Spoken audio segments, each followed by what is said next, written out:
সুরে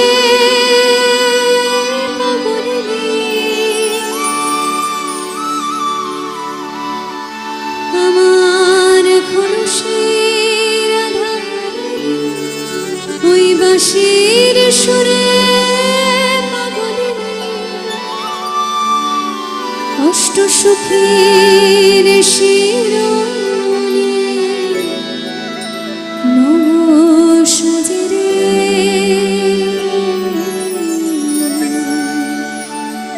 যারা এতক্ষণ ধরে গাইলেন তাদেরকেও বলবো, আর যারা এখনো গাইতে পারেননি তাদেরকেও বলবো একবার এই নাম উচ্চারণ করতে সকলে মিলে। হরে কৃষ্ণ